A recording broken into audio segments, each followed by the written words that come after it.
In 1811, three men sat down and drew the future of Manhattan onto paper.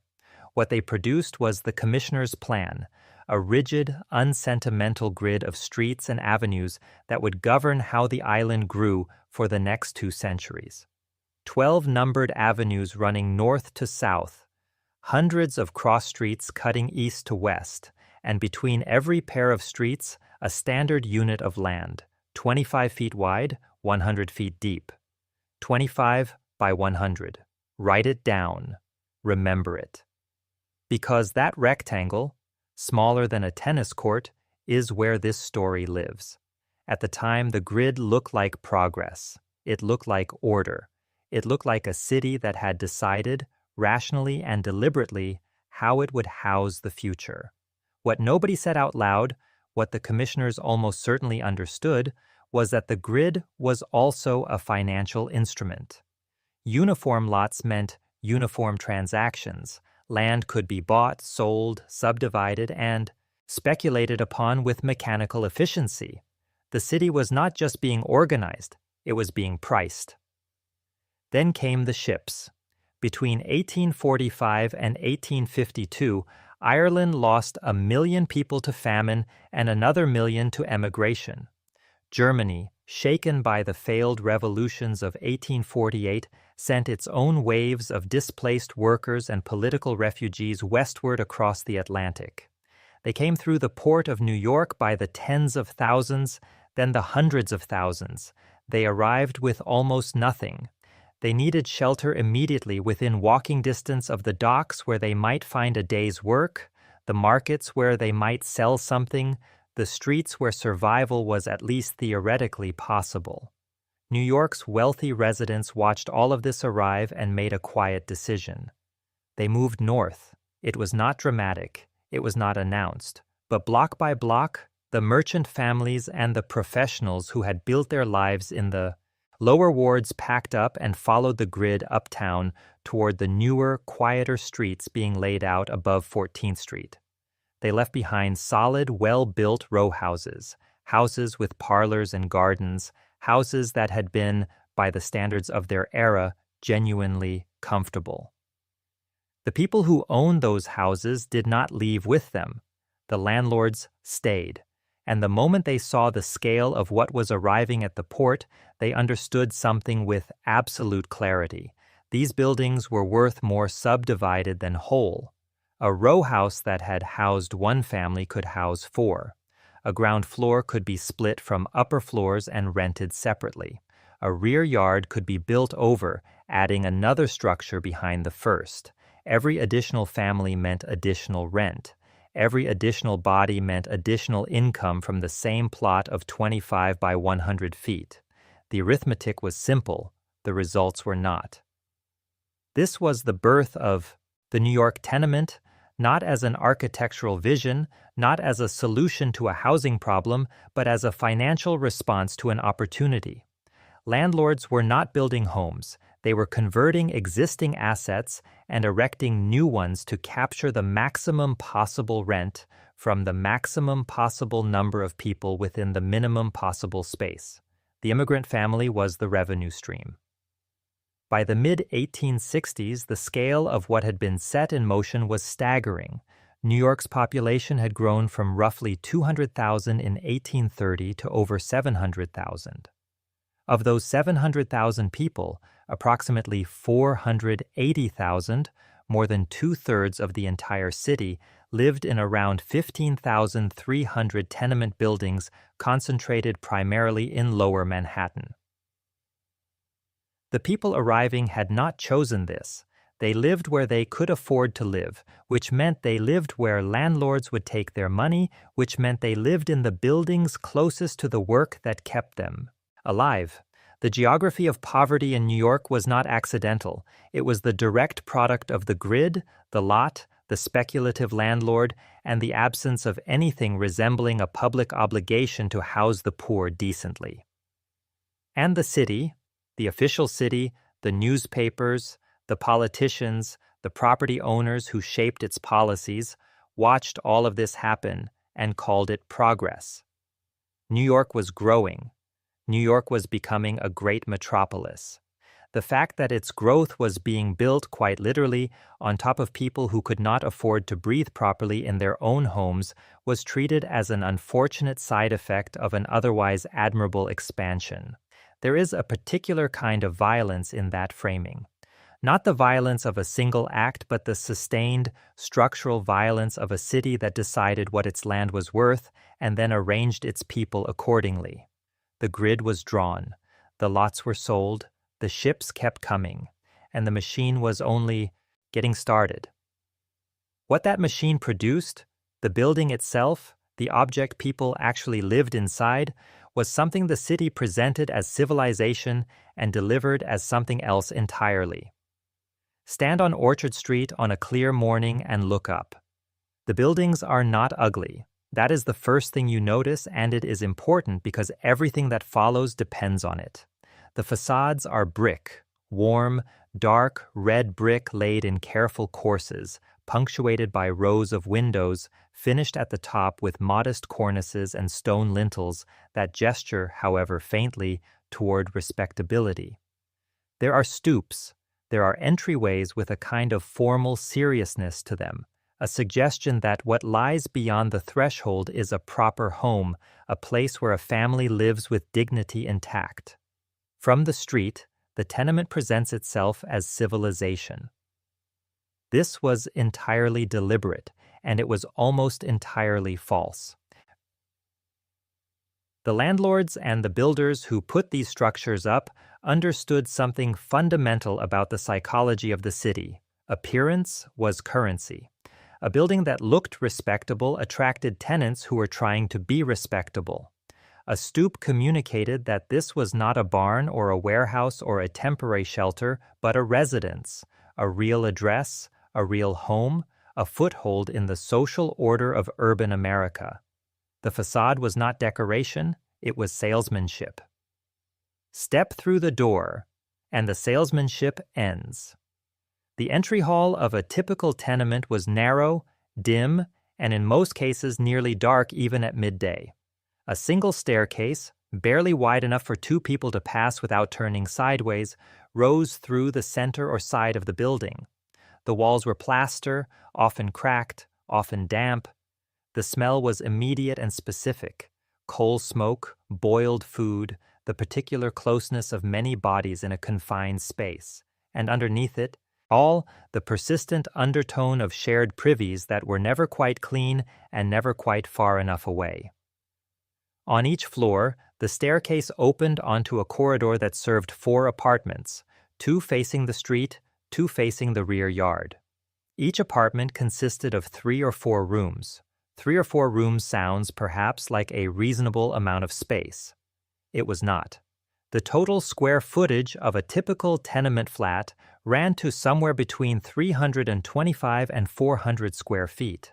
Smaller than most modern studio apartments, into this space went a family, and often a boarder or two on top of the family, because rent consumed more than half of what most tenement residents earned, and the only way to survive it was to subdivide the already subdivided. The layout of these rooms followed what architects called the railroad flat arrangement, rooms lined up front to back in a straight line like cars on a train. To reach the rear bedroom, you walk through the front room. To reach the kitchen, you walk through the bedroom. There were no corridors inside the apartment, no buffer zones between one function and the next, no way to separate sleeping from cooking, from working, from receiving a visitor without everyone in the household being aware of everything happening everywhere at once. Privacy, in any meaningful sense, did not exist. The windows told the truest version of the story. In the early tenements, the buildings that went up before any reform law touched them, interior rooms had no windows at all. None. A bedroom in the middle of a tenement flat was a sealed box. Light came, if it came at all, from a transom above a door or a thin gap between rooms. Air moved only when someone opened a door to the hallway, drawing in whatever the hallway itself contained, which was not fresh air but the accumulated exhalations and cooking smoke and coal dust of every family on every floor. People slept in these rooms, Children were born in them. The sick lay in them for days without seeing daylight. The architects who designed these buildings were not incompetent. That is the part that stays with you. The tenement was not the result of ignorance. It was the result of a deliberate calculation. How much could be omitted from a building and still have it function as a rentable product? The answer, it turned out, was almost everything. Plumbing was largely absent.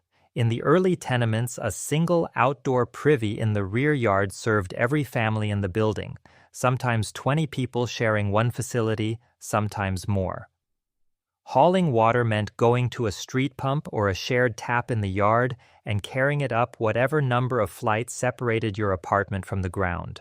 On the 4th floor of a 6-story building in the middle of January with a baby and a full day of piecework still ahead of you, hauling water was not an inconvenience. It was a tax on your body that the building collected every single day. Heat came from a stove in the kitchen, if you had coal to burn. The front room might catch some warmth. The interior bedroom caught none. In winter, families slept in their coats. Ventilation in summer ran in the opposite direction. The same sealed interior rooms that were freezing in January became suffocating in July.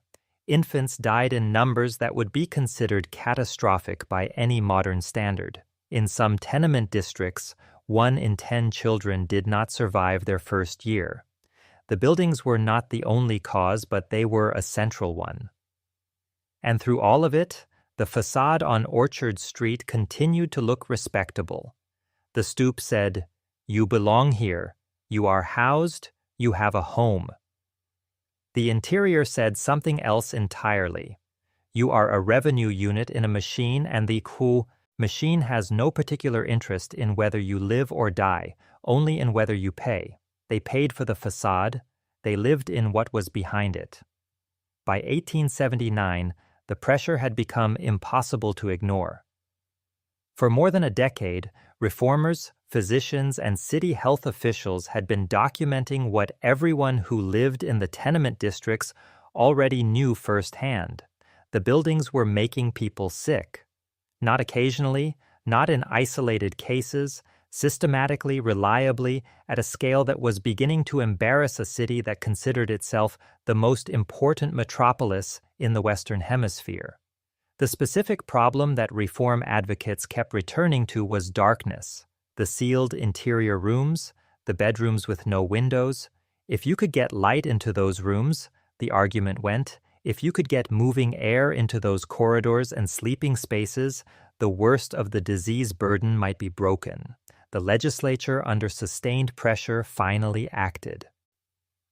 The 1879 amendment to the Tenement House Act mandated that every habitable room in a new tenement building must have a window opening to open air, not a transom, not a gap above a door, a real window. Reformers celebrated it as a turning point. Builders found a way around it. It was just not the way anyone had intended. The solution arrived through a design competition. The winning entry came from an architect named James E. Ware. His plan was ingenious in the narrowest possible sense of that word. It solved the legal problem with surgical precision while preserving almost everything that made tenements dangerous and profitable in equal measure. The design introduced a narrow indentation along each side of the building, running its full height from ground to roof. These indentations, air shafts in theory, meant that interior rooms could have windows. The windows opened to the shafts rather than to the open sky, but they opened to something, and that something was technically exterior air, and the law was therefore technically satisfied. The resulting building shape, when viewed from above, resembled the outline of a dumbbell, wide at the front, pinched in the middle where the shafts cut in, wide again at the rear. The name stuck. The dumbbell tenement became the dominant building type in New York for the next 2 decades. It was celebrated in some quarters as a model of progressive design. It was in practice one of the more consequential architectural failures in American urban history. The air shafts were the problem. They were always the problem. The shafts were narrow, sometimes under 3 feet wide, not because 3 feet was anyone's idea of adequate ventilation, but because every inch of shaft width was an inch of rentable floor area surrendered. So the shafts were cut to the minimum dimension that satisfied the letter of the law and then no further. They ran the full height of the building and at the bottom terminated in a small enclosed base with no meaningful through flow of air. What moved through the shafts was not a fresh breeze, it was whatever the building produced. Cooking smells from every kitchen on every floor poured into the shaft and stayed there. Garbage accumulated at the bottom. In summer, the shafts became vertical columns of trapped hot air, radiating heat back into the rooms they were supposedly ventilating. Rats established themselves. The noise of every argument, every crying infant, every pot dropped on a kitchen floor traveled up and down the shafts with perfect acoustic efficiency, making privacy even more theoretical than it had been before. And the disease, the tuberculosis that the windows were supposed to interrupt, continued. Because tuberculosis did not require absolute darkness to spread. It required proximity, shared air, and overcrowding. The dumbbell tenement had addressed one variable and left the others entirely intact. The reform had created the appearance of ventilation without the substance of it. Jacob Riis walked into this world in 1890 with a notebook and a flash camera. What he published that year landed on middle-class New York like a delayed detonation. The evidence had existed for years, but Riis made it visible in a way that polite distance had previously made easy to avoid. The dumbbell, he made clear, was not a solution. It was a monument to what happens when a city asks its builders to fix a problem without touching the economics that created it. The shaft was 3 feet wide. The gap between what the law required and what human beings actually needed was considerably wider than that, and it would take another generation and another wave of preventable suffering before anyone closed it. There is a number that explains everything. In the tenement districts of Lower Manhattan in the 1880s and 1890s, a working-class family typically earned somewhere between $6 and $10 a week. If the work held, if nobody fell sick, if the factory did not cut hours, if the piecework orders kept coming in. Rent for a 3-room tenement flat ran to roughly $6 or $7 a month. On the surface, that sounds almost manageable. Do the arithmetic more carefully and the picture changes. Income in the tenement economy was not steady, it was seasonal, irregular, and subject to collapse without warning. A week of illness meant a week without wages. A slow month in the garment trade meant piecework orders dried up and the kitchen went quiet. When you average the good weeks against the bad ones and set the result against a rent that came due whether the work did or not, most tenement families were spending something closer to half their real income on housing. Time equals, quote, 1.0 seconds, quote, / greater than half, and getting almost nothing in return. Consider one family, the Gumpertzes, documented in the building records at 97 Orchard Street.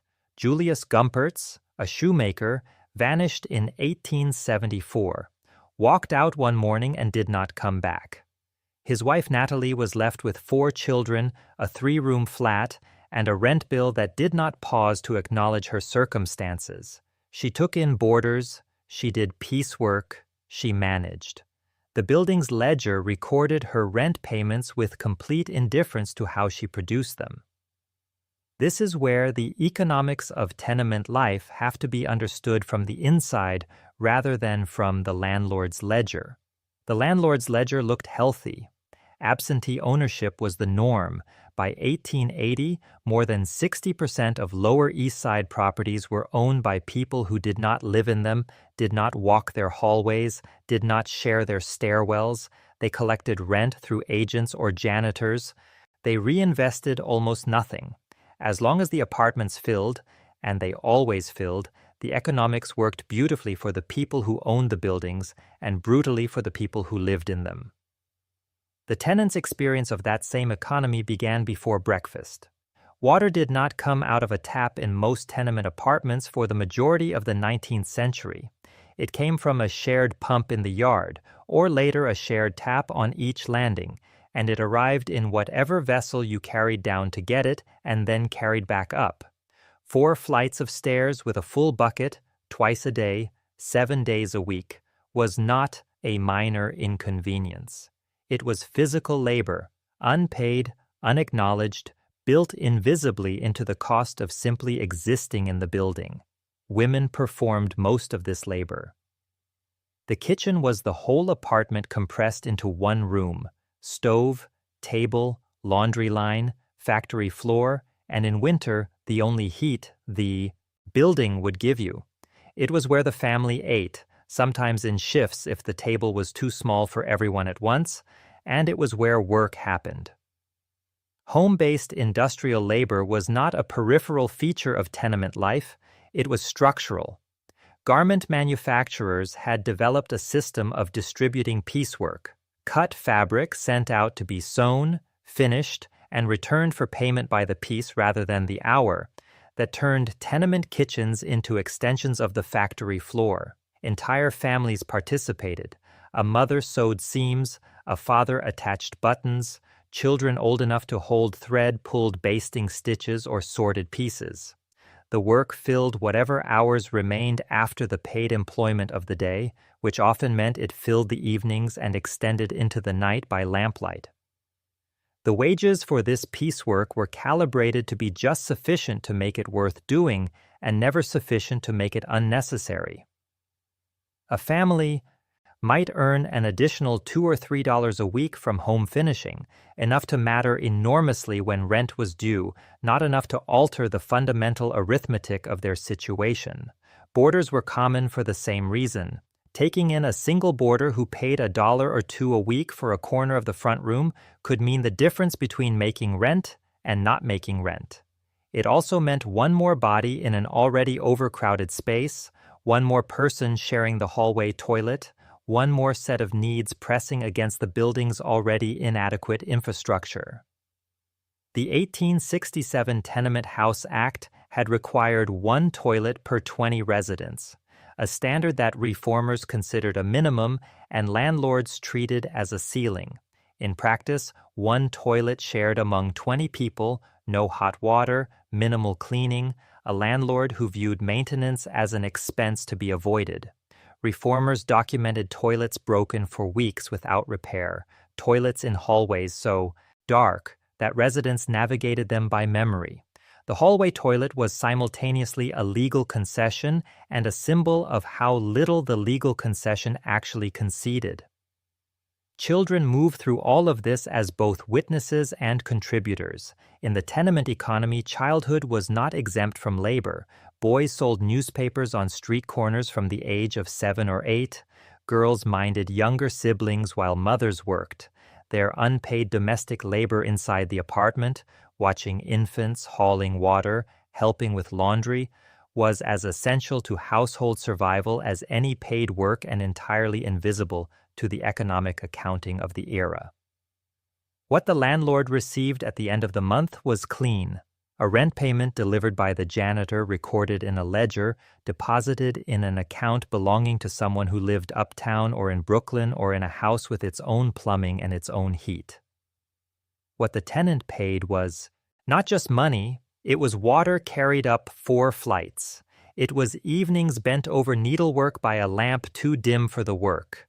It was children growing up in rooms that never saw direct sunlight, sleeping in shifts, eating from a kitchen that was also a factory. The rent was always due, the building never asked how you were managing, and yet, behind that same door, on those same stoops, something else was being built entirely. Here is what the reformers missed. Jacob Riis walked into the tenement districts with a flash camera and a conscience, and he documented with genuine moral seriousness everything that was wrong. The dark rooms, the overcrowded beds, the broken toilets, the children working by lamplight. He was not inventing any of it. Every statistic he cited, every photograph he took, every condition he described was real and was causing measurable, preventable harm. His work mattered.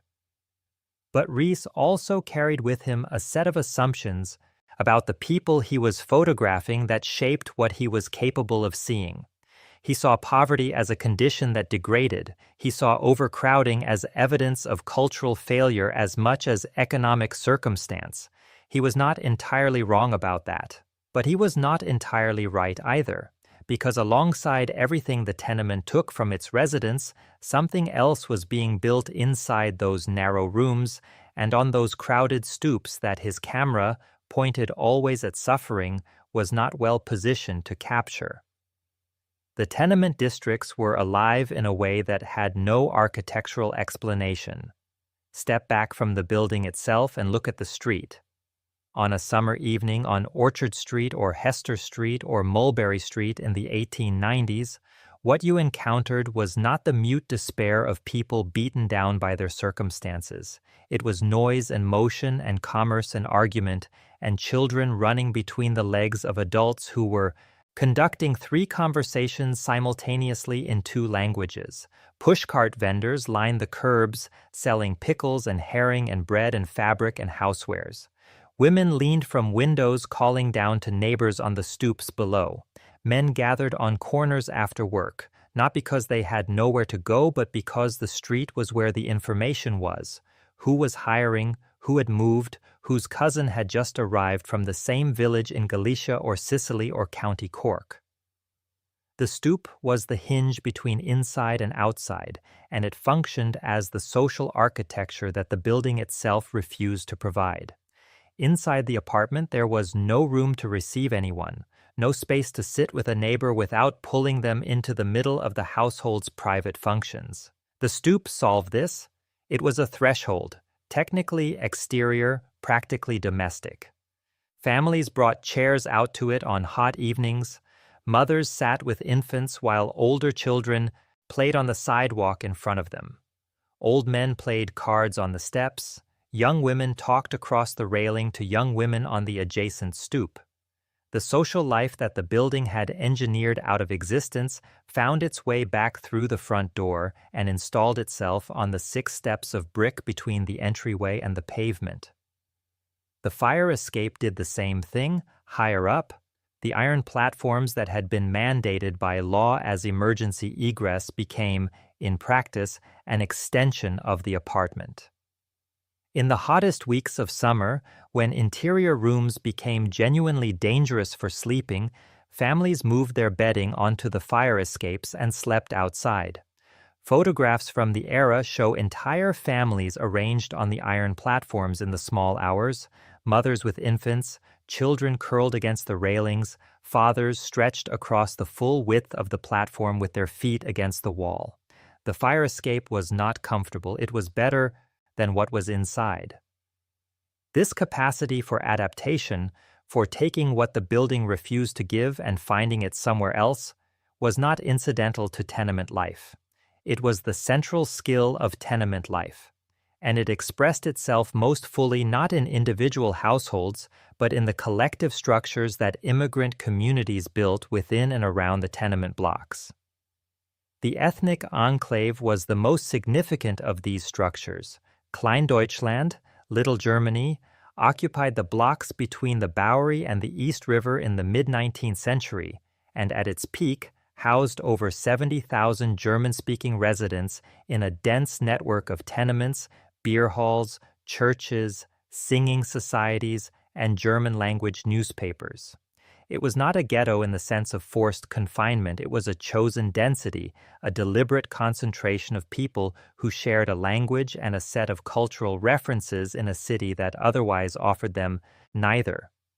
The tenement block was the physical container. The community was what filled it. The Jewish Lower East Side that emerged in the 1880s and intensified through the 1890s and 1900s as Eastern European Jews fled persecution operated on the same logic at even greater scale. By 1910, the Lower East Side housed roughly 540,000 Jewish residents, one of the most densely populated urban districts ever recorded. Within that density, an entire parallel civilization functioned. Yiddish theater, a Yiddish press that published multiple daily newspapers. synagogues occupying converted tenement ground floors, Landsmannshaften, mutual aid societies organized by town of origin that provided sick pay, death benefits, and loans to members who had no access to formal banking. Settlement houses like the Henry Street Settlement, founded by Lillian Wald in 1895, that offered nursing care, education, and cultural programming to residents the city's official institutions, largely ignored. Italian blocks, Chinese streets, Irish parishes, each immigrant community organized the same raw material, the tenement building, the narrow lot, the shared staircase, into a distinct social world with its own institutions, its own hierarchies, its own ways of marking time and celebrating and mourning and raising children in a place that had not been built for any of those purposes. The food alone told the story. Tenement kitchens were tiny and under-equipped and shared their air with every other function the apartment served. And yet from those kitchens came the cuisine of a dozen different cultures, adapted to available ingredients and coal stove temperatures, smelling of garlic and cabbage and salt fish and spices that had traveled across oceans in the luggage of people who had nothing else to bring. The smell of a tenement hallway was the smell of a dozen countries compressed into a single building. Not always. Pleasant, never simple, entirely human. Rees photographed the suffering, and the suffering was real, but the people he photographed were not only suffering, they were building something, not in brick, not in any form the city's official culture was prepared to recognize as construction, but in the more durable materials of language and ritual and mutual obligation, and the specific, irreplaceable knowledge of how to survive in a place that had not been designed for your survival. The stoop was not a consolation prize for people who couldn't afford a parlor. It was a room the building forgot to build, furnished by the people who needed it, open to everyone, belonging to no one, and more alive than anything on the other side of the door. The evidence was never the problem. By the time New York's reformers began their most sustained push for meaningful tenement legislation in the late 1890s, the data had been accumulating for 30 years. Mortality tables broken down by ward showed the tenement districts dying at rates that dwarf the rest of the city.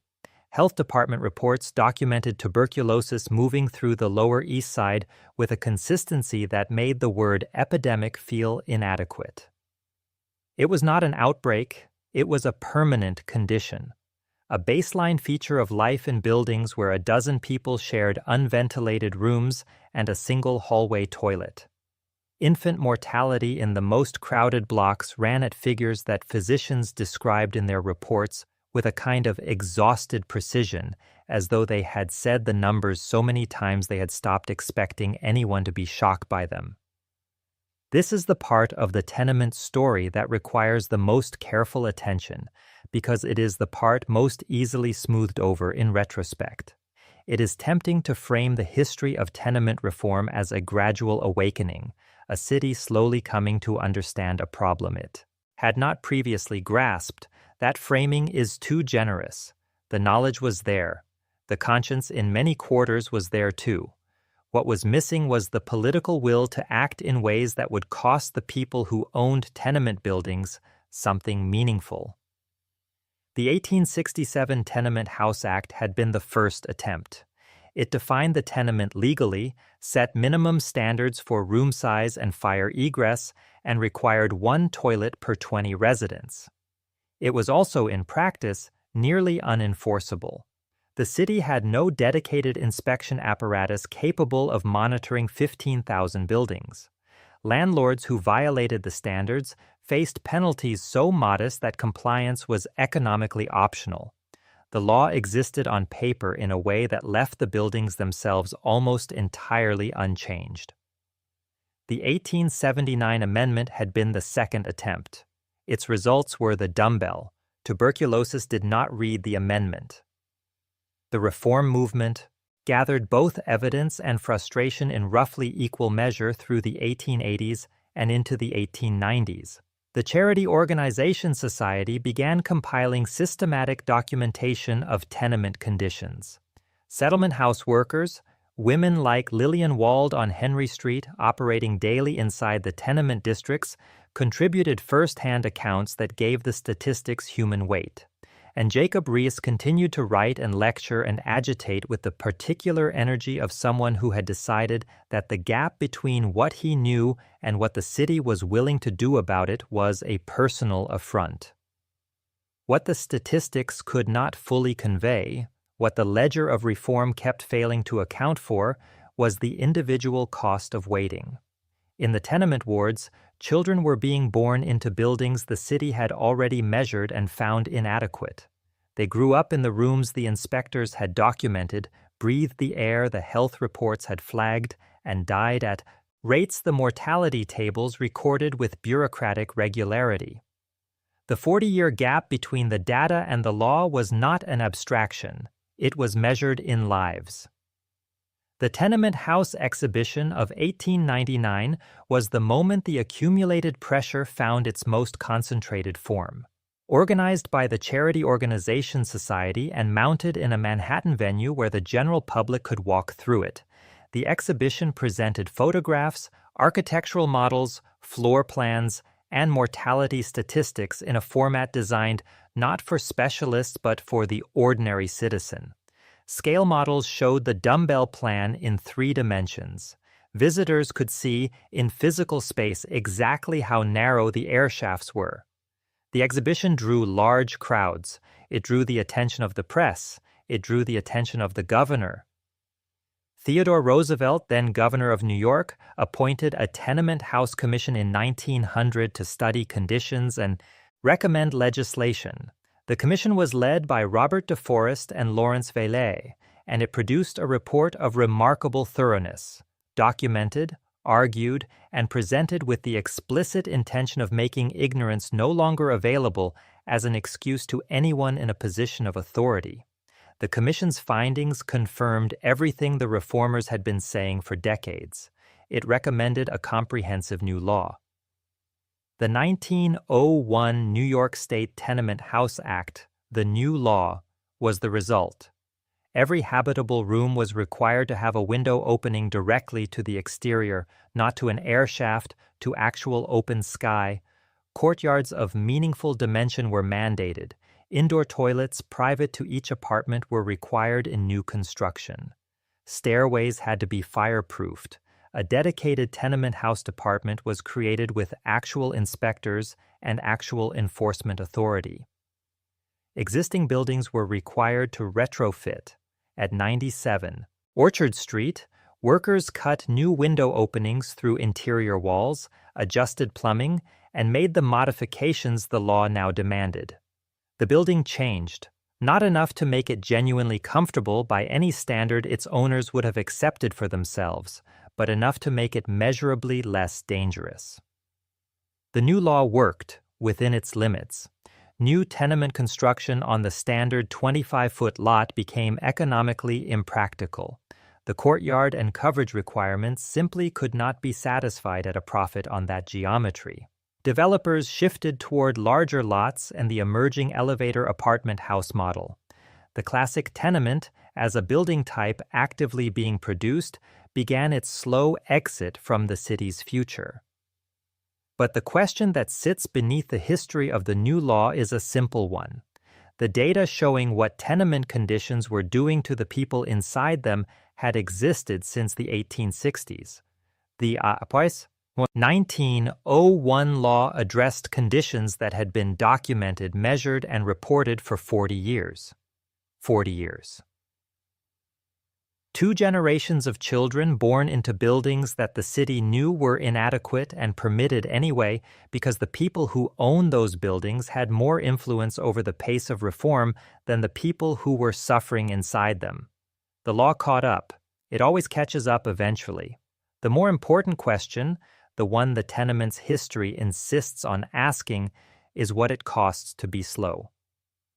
97 Orchard Street went dark in 1935. Not demolished, not burned, simply closed, shuttered as a residence when the owner, faced with the cost of bringing the building up to the latest fire code requirements, made the calculation that the upgrades were not worth the investment. The families who had lived there were given notice. They left. The building stayed, standing quietly on its Lower East Side block while the neighborhood around it shifted and thinned and changed, holding inside it the physical traces of every modification it had undergone. The cut windows, the retrofitted pipes, the walls worn smooth by decades of hands on the same surfaces. For 50 years it sat that way. Storage, silence. The street outside kept moving, but the building did not. When preservationists began working to open it as a museum in the 1980s, what they found inside was something remarkable. Not wreckage, but a kind of accidental archive. The railroad flat layouts were still there, the narrow staircase, the wallpaper layers, one decade pressed against the next.